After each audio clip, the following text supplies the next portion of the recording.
Bom, galera, provavelmente esse aqui vai ser o segundo vídeo do canal e ele vai ser tipo uma espécie de continuação do primeiro vídeo.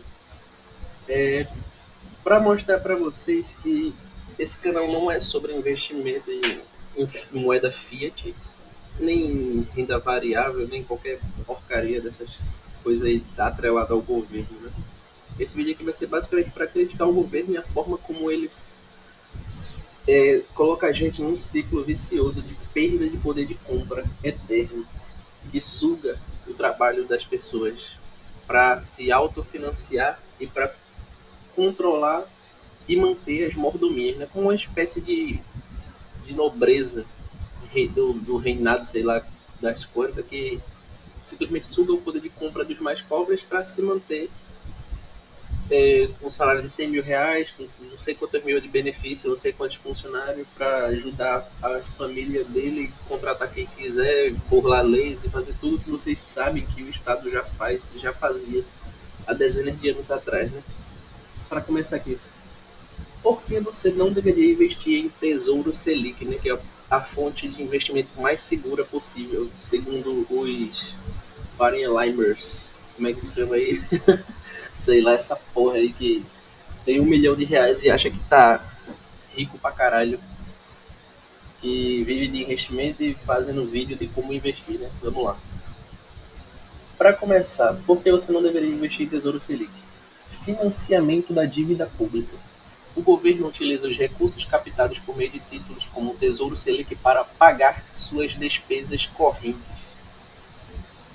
Ao financiar a dívida pública, você está mantendo a máquina estatal e honrando as dívidas dela. Você está emprestando dinheiro para o Estado para ele arcar com as dívidas que ele vem acumulando ao longo de centenas de anos, né? Você está perpetuando a inflação. Quando o governo se endivida constantemente, uma das consequências é o aumento da base monetária, justamente imprimir mais dinheiro para pagar as dívidas e despesas que eles não querem cortar. Isso alimenta a inflação, corrói o poder de compra da população e gera instabilidade econômica. É por isso que toda vez esse ciclo de crise está se perpetuando cada vez mais rápido. Cada vez mais rápido. Investir em títulos do governo contribui para esse ciclo inflacionário, permitindo que o Estado continue sua política expansionista e irresponsável de gastos. Você já viu um Estado diminuir os gastos? O único presidente do Brasil que fez isso foi Bolsonaro, né? E muita gente critica ele de certa forma, mas eu agradeço por ter sido ele durante a pandemia, senão hoje a gente ia estar vivendo com um dólar na casa de 15, 20 reais, né? É isso que eu acho. Mas eu tô um pouco me fudendo, o Bolsonaro fez merda pra caralho, eu não tô aqui pra defender político nenhum, eu tô aqui pra mostrar o que o governo é capaz de fazer caso você continue confiando nele. Isso tudo gera um desincentivo à austeridade. Investir em renda fixa governamental é, na prática, um voto de confiança em um governo que raramente implementa reformas fiscais sérias. Por que muitas vezes o governo não implementa reformas fiscais sérias? Porque o governo é feito para porra nenhuma, ele é feito para servir a ele mesmo e foda-se a população, né? Democracia é basicamente isso aqui. Fodam-se os burros e me dê o que é seu. A tendência é manter uma máquina pública inchada, e sempre foi e sempre será, com altos gastos e sem intenção de corte de despesas desnecessárias. Você acha mesmo que o político vai diminuir a quantidade de gente que ele contrata?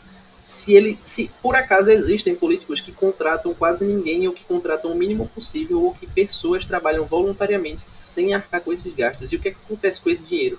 Em vez de ele ser utilizado para pagar a dívida pública, ele simplesmente vai para a porra do partido do político que vai gastar esse dinheiro de todo jeito. Ou seja, se tem uma classe de políticos num partido que não gasta nem 10% desse dinheiro, esse dinheiro volta para a União. Não vai pagar dívida, não vai diminuir o aumento de impostos. Ele simplesmente vai ser gasto em outras merdas, em outras corrupções. Ele vai para um estado, vai para o Nordeste. Eu sou da porra do Nordeste. Ele vai para o Nordeste que não consegue, que suga dinheiro de São Paulo, do Sul, do Sudeste, do Centro-Oeste, que são os estados produtores, e vai para os estados que os políticos mais roubam. É isso que acontece quando um político economiza. É por isso que não adianta você simplesmente votar no político que é bom e que realmente economiza, porque esse dinheiro, de fato, ele não está sendo economizado, ele está sendo simplesmente desviado para o Estado que rouba. E é por isso que, mesmo com a quantidade de políticos ao longo dos anos melhorando, a direita crescente, a direita libertária crescente, é por isso que não adianta, simplesmente não adianta você só votar em político. Essa nunca vai ser realmente a forma que vai mudar o que a gente está vivendo hoje. O investidor, ao financiar o governo, está de certa forma legitimando essa política responsável, independente de qual político ele esteja financiando com seu voto ou emprestando dinheiro, como é o caso do vídeo aqui, né? E por fim, não menos importante, eu criei esse tópico aqui, a dependência do Estado. A dependência do Estado é o cerne de muitos problemas. As pessoas acham que votar em político bom vai mudar isso aqui, quando eu acabei de explicar aqui o porquê que isso não vai acontecer, né? E continuando, ao investir em títulos públicos, você está apostando, você está literalmente assim, eu confio, você está apostando que o Estado continuará a ter controle sobre a economia e será capaz de honrar os seus compromissos, quando na verdade a dívida aumenta a cada ano, principalmente nesse governo atual, né?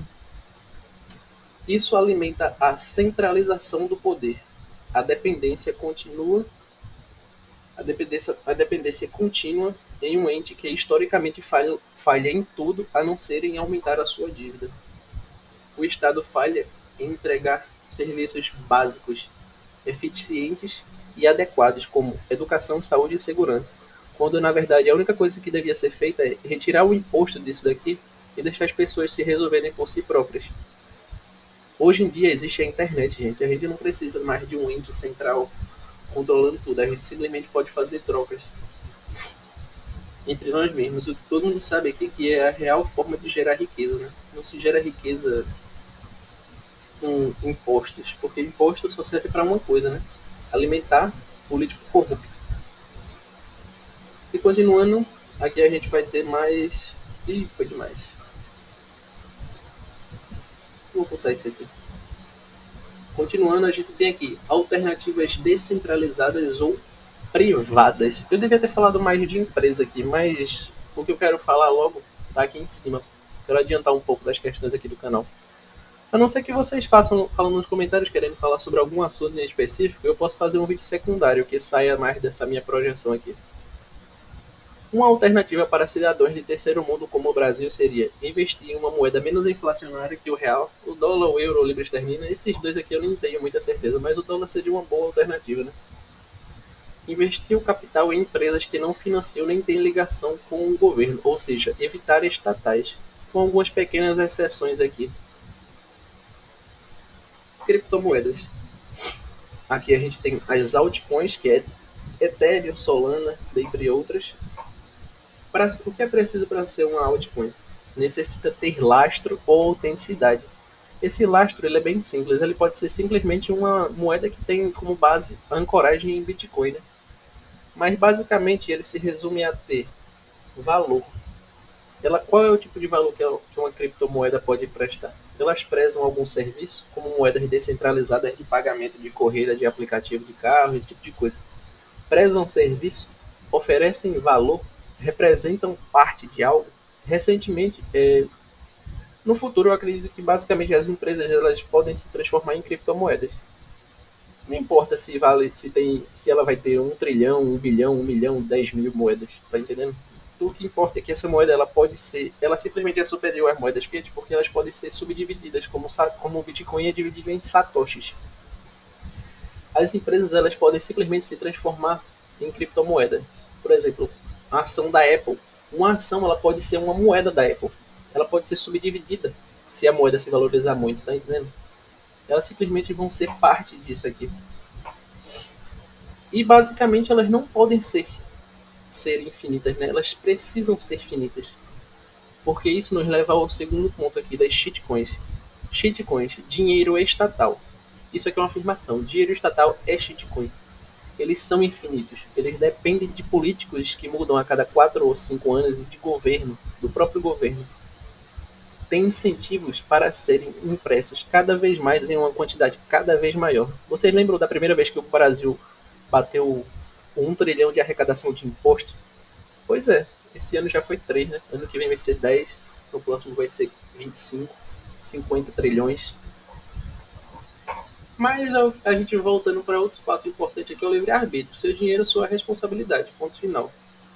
Mesmo tendo qualidades criptográficas, talvez no futuro aquela moedinha de cachorro, aquela do sapo, passem a valer mais de $1, apenas por suas propriedades criptográficas, que a tornam mais segura que o dinheiro estatal. Mais segura e mais eficiente, né? Porque mesmo sendo finita, ela pode também se subdividir em categorias inferiores. O que eu quero dizer aqui é que, dependendo do blockchain da shitcoin, ela pode ser inalterada, ela pode, tipo assim, ser impedida de criar mais novas moedas, né? Ou até o contrário, ser extinguida. Dependendo de como for o blockchain, você tem que ver se ela tem um white paper público, se ela é controlada por alguma coisa, se ela tem 50% ou mais de controle sobre alguma entidade, etc.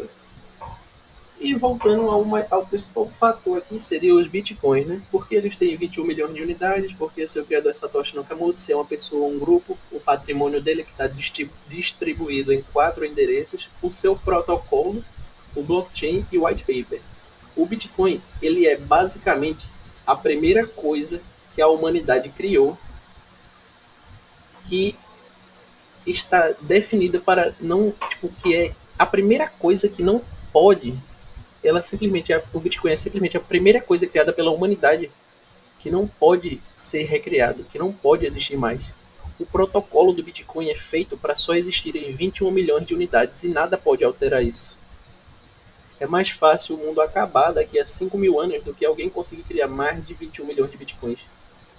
Isso é o que faz ele estar batendo 500 mil reais nessa data de hoje aqui, atualmente. Está por volta de 480, 500 mil reais. E é por esse fator que ele vai continuar aumentando. Fica para um próximo vídeo aí a gente falar mais sobre o Bitcoin, mas se vocês quiserem falar sobre alguma outra coisa aqui, vocês podem colocar aí nos comentários. E como eu disse, esse aqui vai ser o esquema dos vídeos, né? Eu vou tentando sempre melhorar cada vez mais. E eu não tenho experiência em criar vídeo e edição nem nada, mas eu vou procurar dedicar a maior parte do meu tempo agora para fazer esse tipo de conteúdo.